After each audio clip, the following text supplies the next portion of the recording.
အာဆင်နယ်တို့ United ကြောင့်တစ်ချိန်မှာမျက်ရည်ကျတော့မှာပါအားလုံးပဲမင်္ဂလာပါ United Principal ကနေပြန်လည်ကြိုဆိုလိုက်ပါတယ် United နဲ့ပတ်သက်တဲ့အကြောင်းအရာတွေကိုတင်ဆက်ပေးနေတဲ့ကျွန်တော်ရဲ့ဗီဒီယိုလေးကိုကြိုက်နှစ်သက်တယ်ဆိုရင်တော့ VPN လေးခံကြည့်ဖို့မြတ်တာရက်ခံပြစေခင်ဗျာခဏတို့ကတော့တစ်ချိန်မှာ United ကြောင့်ကောင်းကောင်းကြီးမျက်ရည်ကျတော့မှာပါဟုတ်ပါတယ် United က Arsenal မှာပေါင်ဝင်တဲ့လူငယ်ကစားသမားလေး Eden Hazard ကိုအသင်းစီခေါ်ပြီးကယ်တင်ပေးခဲ့လို့ပါ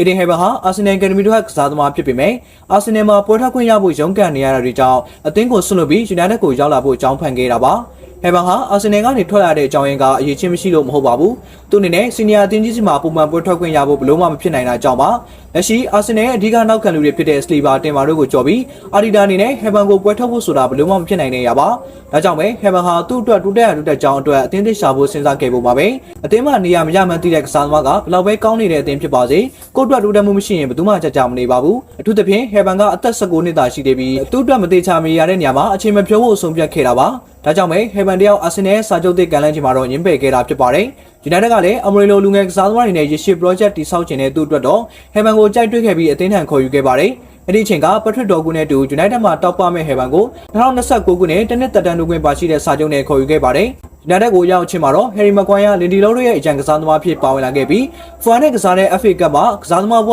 United မှာပထမဆုံးပွဲထွက်ကစားခွင့်မိနစ်30အထိရရှိခဲ့ပါတယ်။ United ပရိသတ်တွေကလည်းအဲ့ဒီပွဲမှာဟဲဘန်ကိုစောင့်ကြည့်နေခဲ့ကြပြီးမစိုးဘူးဆိုတဲ့အနေအထားမှာရှိကြောင်းသုံးသပ်ခဲ့ကြပါသေးတယ်။ပြောရင်အာဆင်နယ်မှာပေါင်ဝင်တဲ့ဟဲဘန်က United မှာတော့ပွဲထုတ်ခွင့်ရဖို့တိတ်မဆောင်နိုင်ဘူးလို့ပြောရမှာပါ။ဒါကလည်းညီပြအမရင်ရဲ့လူငယ်တွေကိုနေရာပေးကစားတတ်တဲ့ကြောင့်လည်းပါပါတယ်။အဲ့လိုပေးကစားဖို့ကလည်းလူငယ်ကစားသမားတစ်ယောက်အနေနဲ့အရေးချင်းပြေဝနေမှရမှာပါ။အမရင်ကတော့ဟဲဘန်ရဲ့အစွမ်းစားကိုယုံကြည်တဲ့သူဖြစ်တာကြောင့်ပွဲထုတ်ခဲ့ပြီးပြီးခဲ့တဲ့ရာသီမှာ6ပွဲထိအသုံးပြုခဲ့ပါတယ်။အဆိုပါ6ပွဲမှာ Leicester, Real Sociedad, Aston Villa တို့နဲ့ကစားတဲ့ပွဲမှာအကောင်းဆုံးခြေစွမ်းပြကစားခဲ့ပြီးခန်းစစ်မှာမမထန်ထန်ကစားပြနေတာကအချိန်မှာမကွန်ရလင်ဒီလောတို့ရဲ့နေရာကိုလှုပ်ခတ်ဖို့အတွက်ဖြစ်လာမယ်လို့ပြောဆိုခဲ့ကြပါတယ်။လက်ရှိရာသီမှာတော့ပွဲပေါင်း10ပွဲအထိကစားထားပြီးတော့ဖန်တီမှုတစ်ချိန်ပြုလုပ်ထားပါတယ်။ဟဲဘန်ဟာအလုပ်ကြိုးစားသူဖြစ်ကြောင်းသိတာနေတာကမင်းငါထက်ပိုပြီးတိုးတက်လာတာကိုကြည့်ရင်သိနိုင်ပါတယ်။ပြီးခဲ့တဲ့ Brighton နဲ့ပွဲမှာလူစားဝင်ကစားပြီးအပူရဲ့ကိုဖတ်တီးပေးခဲ့တာကိုကြည့်ရင်ဟဲဘန်ရဲ့အခြေတွေ့က elite level အထိတက်လာမဲ့ကစားသမားဖြစ်ကြောင်းပြောလို့ရနေပါတယ်။ခန်းစစ်ကစားသမားတစ်ယောက်အနေနဲ့အပူရဲ့ပြည်လန်းကြောင်းကိုခင်းပေးဖို့အထိကျွတ်စင်တဲ့ဗီရှင်ကတကယ်ကိုလက်ဖျားခါရပါတယ်။အဲဒီနောက်လက်ရှိမကွာရဒီလီတို့တန်ရနေတဲ့အချိန်မှာ